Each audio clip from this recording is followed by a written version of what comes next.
But in order to move forward, we have to know where we come from. For us, it was important to know the history to inform us on what we do going forward. And I think, Charlotte, we do a very horrible job of actually communicating our history, which is actually very rich.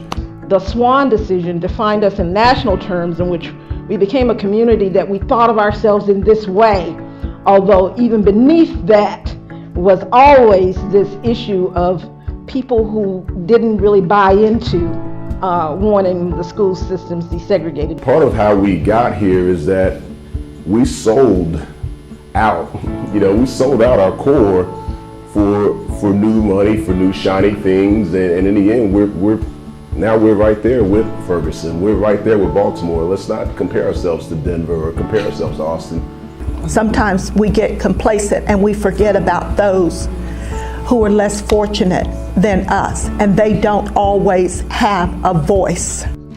After the decision that led to the resegregation of Charlotte-Mecklenburg schools, the Potter decision, in which went to the courts. I mean, there was the Capricorn guy who wanted his child to go to a magnet school and she couldn't, and so he sued the school system, and then the judge made this more case about whether the school system was unitarian and kind of dissolved our desegregation order. In the Northeast, what segregation is called is ethnic enclaves. In the Midwest, it's called municipalities. But if it was happening in the South, we just call it segregation. The story, and we talked about this a little in the green room, that has always disturbed me was the story of what happened to Harding High School, because that did not have to happen. Superintendent Peter Gorman was superintendent.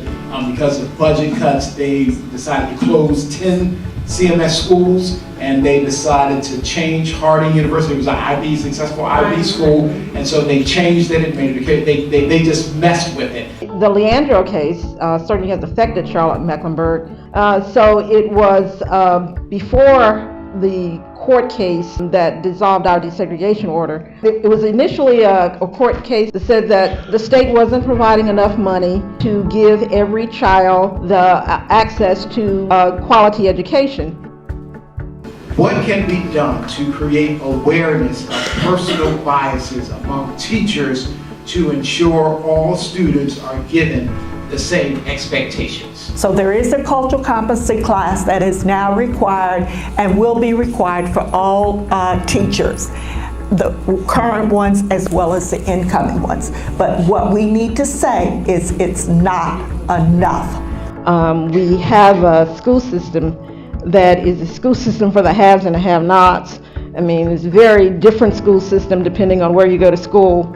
We are so concerned that if somebody gets ahead, my child or I'm going to be taking a step back, and not seeing the bigger picture that this community can only succeed if we all have a chance to succeed.